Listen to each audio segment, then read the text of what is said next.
My job is to do something of a framing for the more detailed work in the rest of the day, and I do that by focusing on the work that SALDRU has done at the broader level. I start with an initial focus on money metric inequality. That sounds smarter than income, right? Income gets disparaged too quickly, and in truth we have done a lot of work on income and expenditures, and even on wealth, as I'll come back to just now. But so here's a picture that comes out of a report that's been pretty influential in this country that SALDRU produced for the OECD in 2011 actually. And it really was just to describe, to profile what we knew about poverty and inequality and the labor market and the connection between the labor market and poverty and inequality. It has to service a few purposes in this presentation. One, you'll notice the dates of the different time periods. Okay, it's a picture of the South African income distribution from survey data that you need the survey data to derive these pictures. And perhaps SALDRU's defining investment in itself in the country has been to produce these sorts of data for the country. So 1993 was what I call the SALDRU survey, the World Bank SALDRU PS-LSD survey that was commissioned or requested by the incoming ANC so that they had an evidence base on which to move forward in building the country. So and then the 2000 data is Statistics South Africa, and reflects the fact that we've always had a virtuous relationship with Stats SA. We see part of our role as being super good at analyzing these surveys to maximum effect, and it's a partnership in a sense with Stats SA. 2010 is the National Income Dynamic Study, which is South Africa's national panel study that SALDRU has been running on behalf of the presidency and now the DPME since its inception in 2008. And so I won't come back to this again today, but it's worth recording the huge investment of SALDRU in gathering these surveys and in cleaning the data, in focusing on data quality, in being insistent that in South Africa we need reliable evidence on which to inform our policies and our view of ourselves and our progress as a society. And we've invested heavily in training the nation, if you like. We've had an ongoing summer school that's been running since 1999. Every year it's been training around about 80 South Africans with a sort of a strong non-UCT rule. Not UCT South Africans, civil society, graduate students and junior faculty from historically disadvantaged universities. And so there's that huge investment that we've made, and we're proud of, and that's still what we do to a large extent. We'll get quite quickly to the panel data, because that's our current really special contribution, I think, in the South African milieu.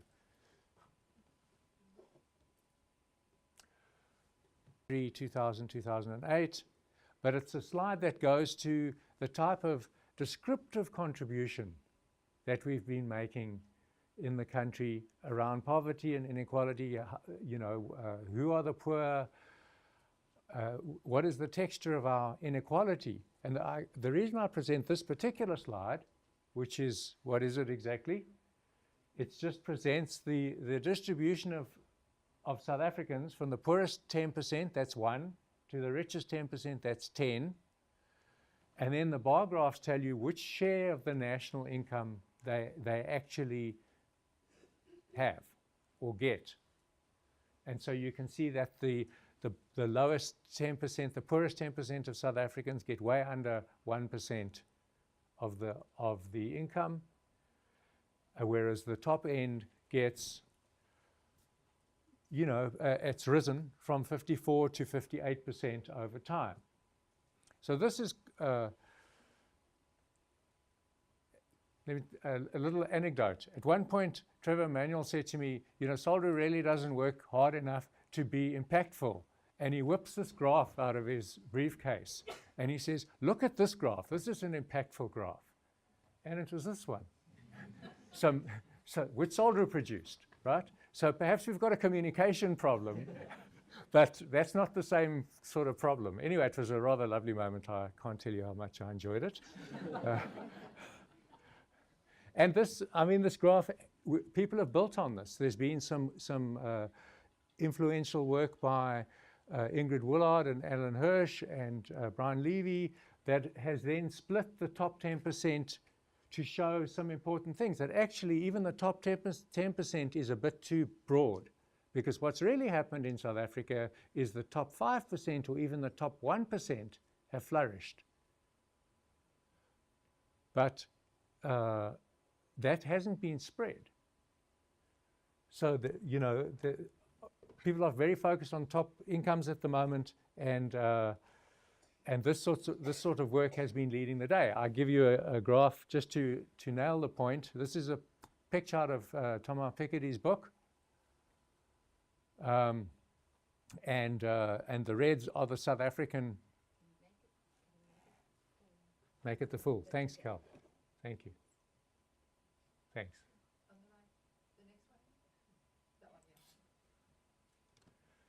Better? Can you hear me at least, even if you can't see? Okay, cool. So this is the top 10% shares in a few countries that Piketty chose to profile. And then the red is the South African work, where the data comes out of a combination of national accounts and Stats SA data and some of the SALDRU data sets. But you can see that our top 10% is something of an outlier even on the world stage. And then the work on the 1%, etc., becomes super important. Just quickly, this then is the top 1%. And so this is more a point about, Piketty uses this in a sense to make the point that, not that the South African top 1% incomes are super bad, but he's trying to show what happens in the US, actually, that they go towards the South African top 1%, even if the top 10% is way lower. So he's making the point about how much of an outlier the top 1% is in the US. Another influential area of work of SALDRU is in the sort of cross-sectional profiling of data, is this breakdown of income sources. So you've got labor market income or remittance income, or government, that's our social grants, or capital income. This graph simply profiles how South Africans are getting by in a fashion, because you've got the poorest 10% right at the bottom, and it tells you in 1993 how important remittances were. That's our history. That's Francis Wilson's history. That's migrant labor at work. And the fairly small percentage of government cash transfers, and the labor market making less of a contribution than it should.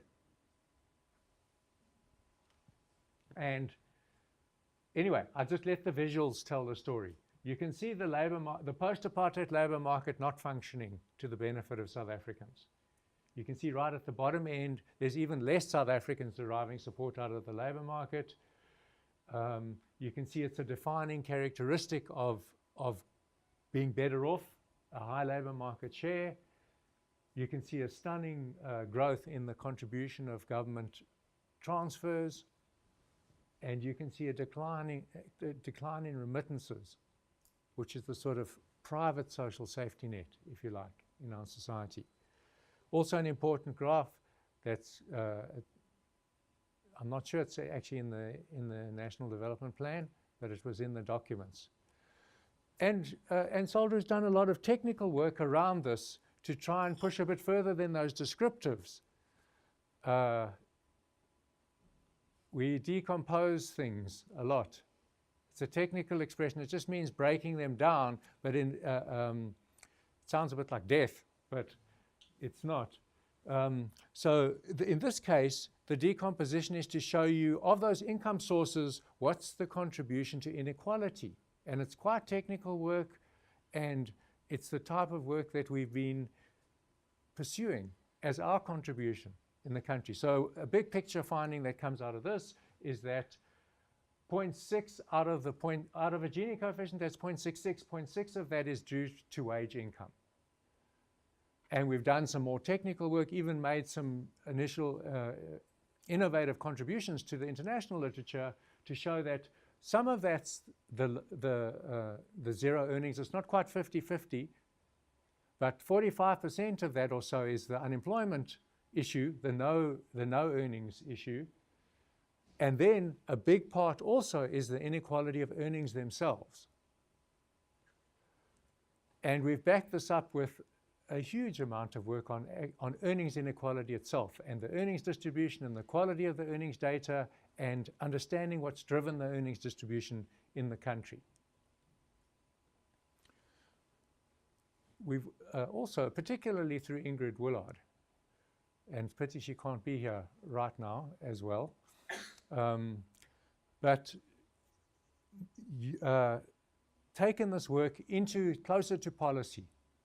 These, the type of exercises that I'm presenting before you here look at how the distribution of income in South Africa changes as you start with market income. That's what you earn in the labor market. Then you add, then you take away taxes. You tax people and you see what does that distribution look like. Then you add the social grants and the free basic services.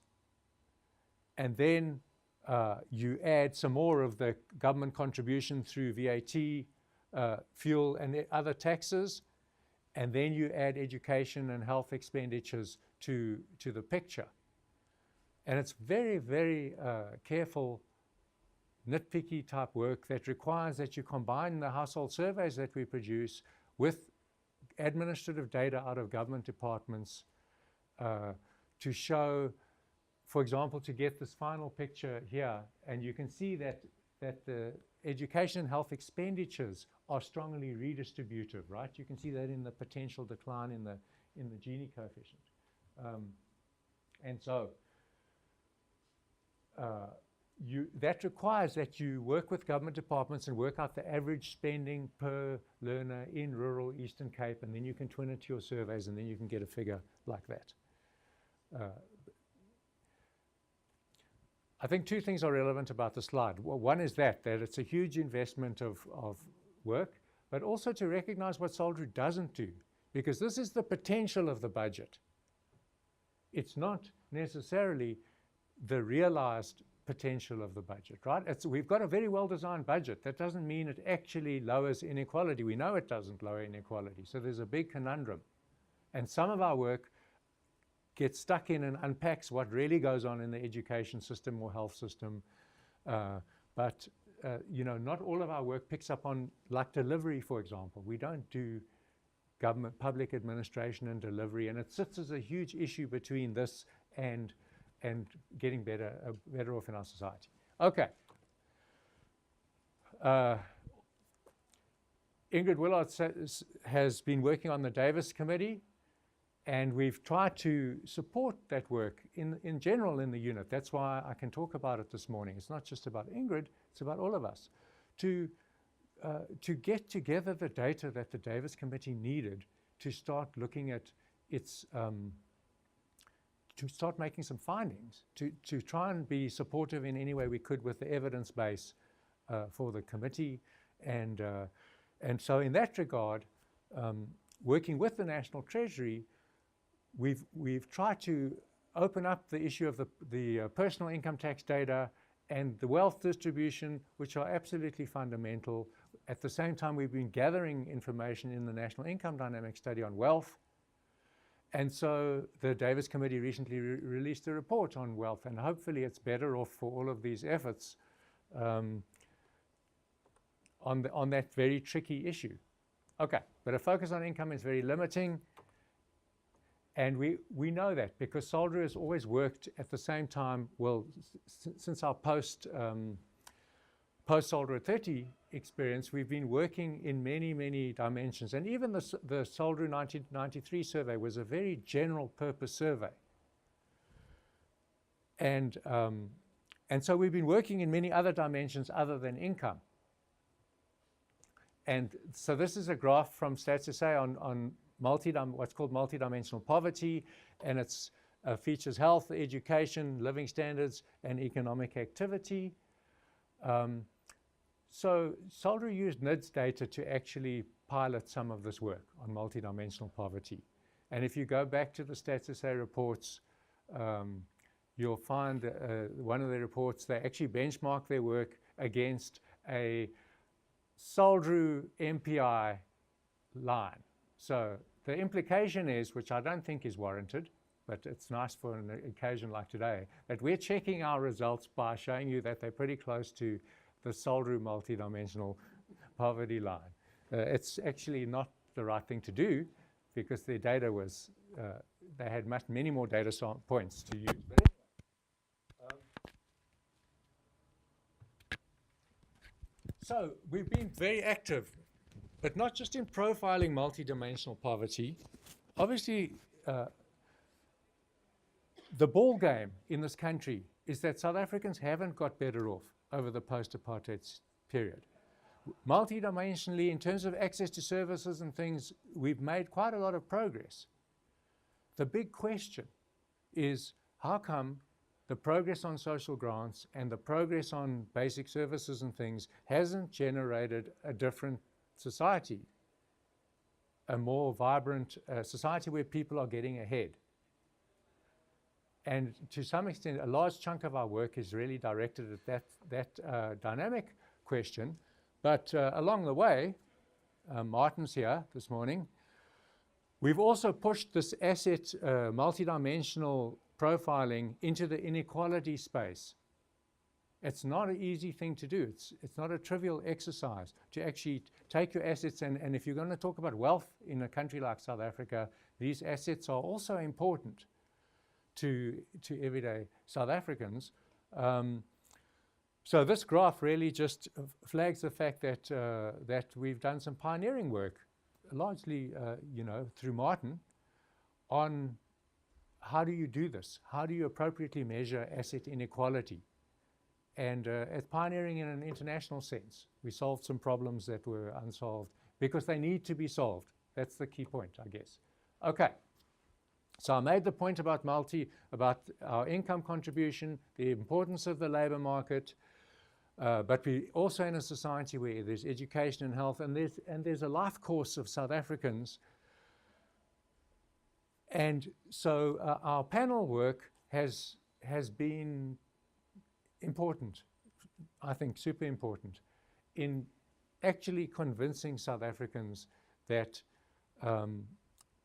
that by and large, we aren't actually on a positive trajectory for many, many South Africans. You need a panel study, you need to follow people over time so that you're telling their story of their changes. It's not the unemployment rate or the poverty level, it's 28,000 in the case of NIDS, South Africans who every second year tell their story, and they give us a picture like this of income mobility. So I'm back at income, but not apologetically anymore, because at the end of the day, all these assets are supposed to equip South Africans to get a job and to get a productive job and to earn income. So there's a very complicated relationship between income and all the other, and wealth and assets. That's at the very heart of the contemporary inequality discussion. So this is a devastating graph out of NIDS. I think it's devastating anyway, in the sense that 29% of South Africans are that little cell up at the top, 28.7, I'm taking some poetic license, are in severe poverty. That's below half of the poverty line in 2008 and still there in 2014. So they're stuck. They're in a poverty trap. And we've done quite a lot of work, which I'll show some of it just now, about, well, why? What's driving that? That's 30% of our country, right, are below half of the poverty line. And then there's notionally some mobility around the middle of the distribution, and then there's a non-poor section of a non-poor, and that's a very blunt category, right? That's not the top 10% of the income distribution. It's just above the poverty line. And there's a group of 21% who are pretty stably there. They're not poor in 2008. They're not poor again in 2014. And for the rest of the distribution, there's quite a lot of volatility. And we've done quite a lot of work to try and tease out this story, using the panel to in the richness that it can be used. So income class schema, maybe class is this very sensitive word. I'm not always sure we buy more trouble than we gain by using that word. But if you think about the society feeding off work that's been done on vulnerability as the poor, the middle class somehow, and the elite. Okay? The panel study, the panel dynamics work in NIDS have done a pretty good job of showing actually that that's not a very good characterization of South Africa. A better characterization is that we've got this group that are stuck in poverty. They're the chronically poor. Then we've got a transitorily poor who you might pick up as below the poverty line this time, but they'll be above the poverty line the next time. Then you've got a vulnerable group who are above the poverty line this time, but they'll be below the poverty line next time. And then if you think about the middle class, one plausible definition is a class of people who don't have to look over their shoulders at the dangers of falling back into poverty. So they can make decisions that are forward-looking, they can invest in the education of their children, they can take out a bond on a house, etc. So in other words, a low probability of falling into poverty is some definition of the middle class. Then they come in there, and then an elite who the vulnerability of falling into poverty is not even in their decision set any minute of any day. So you require a panel study to tease out this work, and this is what SALDRU has done recently, and this is what we find.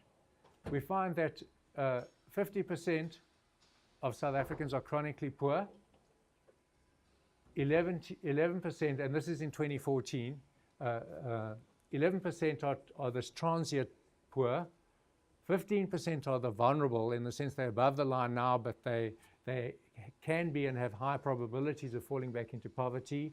This middle class is about 20%, which is way lower than the burgeoning black diamonds and the other narratives that we have about our society.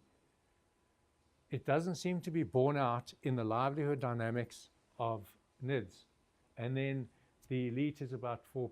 So about 24 to about a quarter of South Africans are middle class or more. And you can see the racial breakdowns there. There's been some progress, but obviously the top end is still way disproportionately white. We've done some modeling of, okay, what determines these drivers? How am I doing for time, Fazila? Okay. I need to, yeah, okay.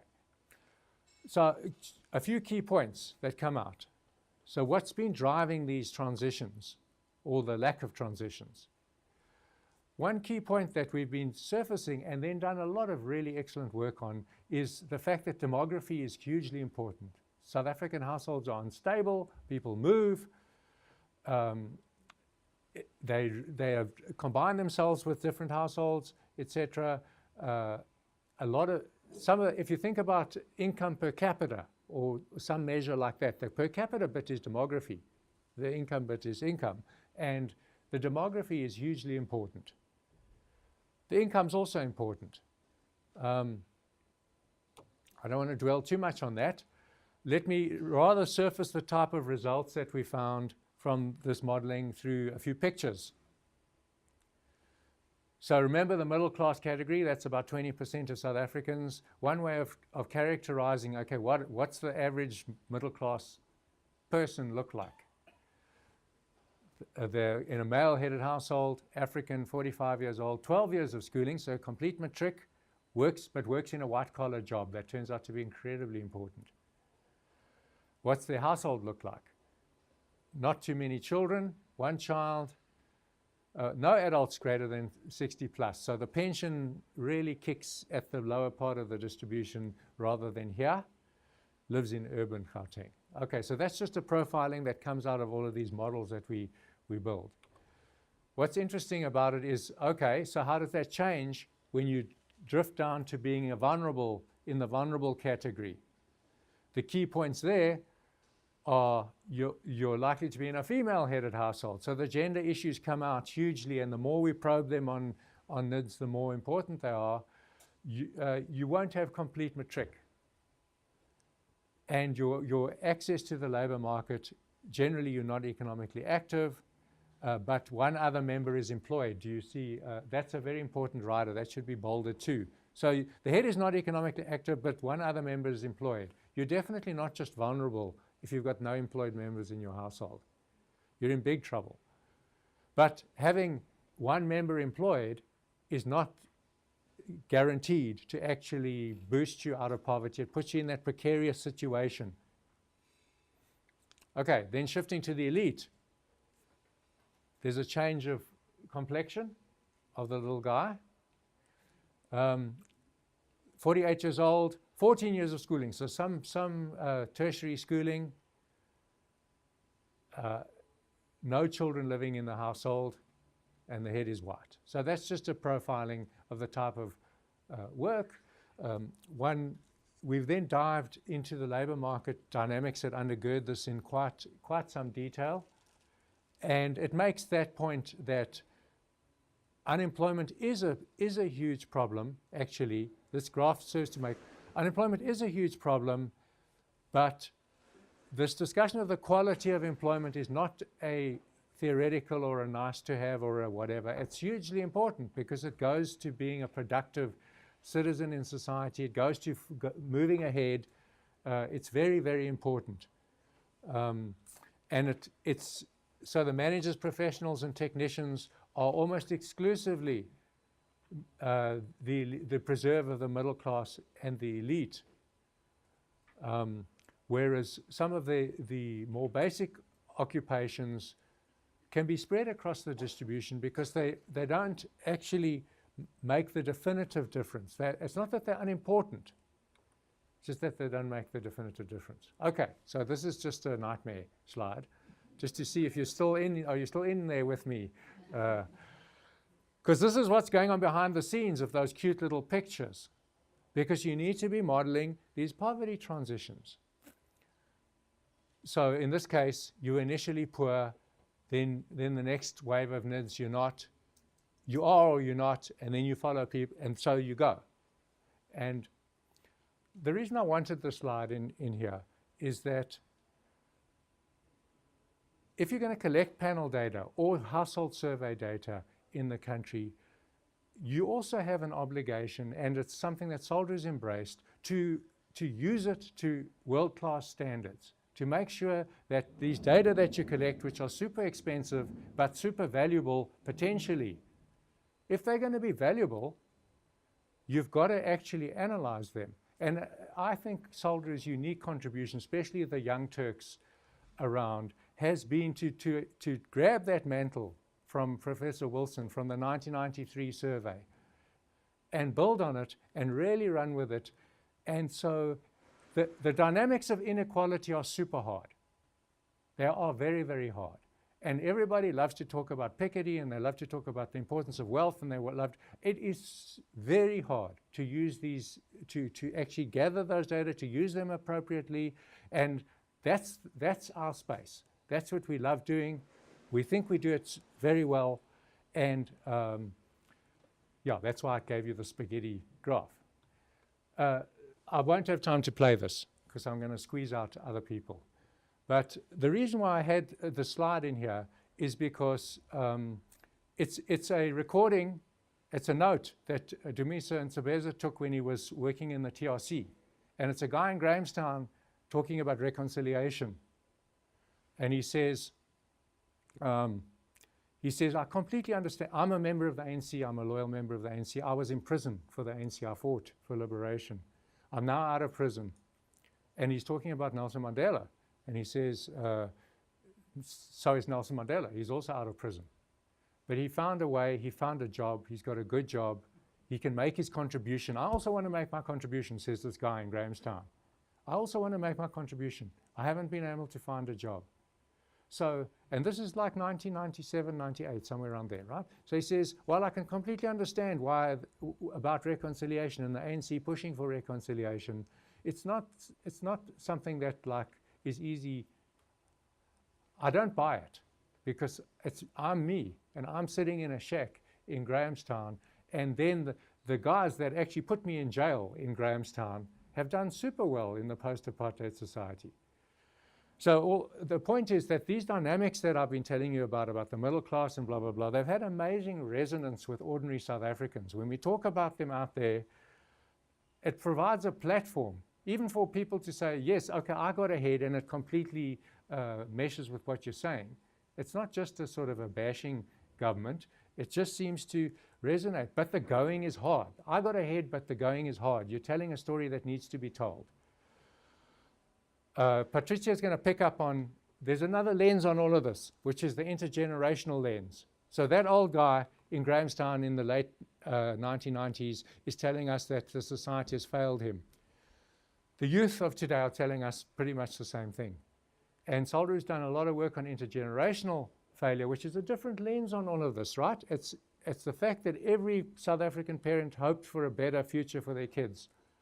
And so that's a teaser or a bridge into Patricia's session. This is a damning indictment from the NIDS data recently that shows that if you're a parent working in the bottom 5% of the earnings distribution, right? This is about the labor market. Your kids have a 90 to 95% chance of being in the same part of the distribution. So in other words, no intergenerational success at that level. These are super high figures. I'll leave you, you can come back to this. Patricia can give you some more. Thank you.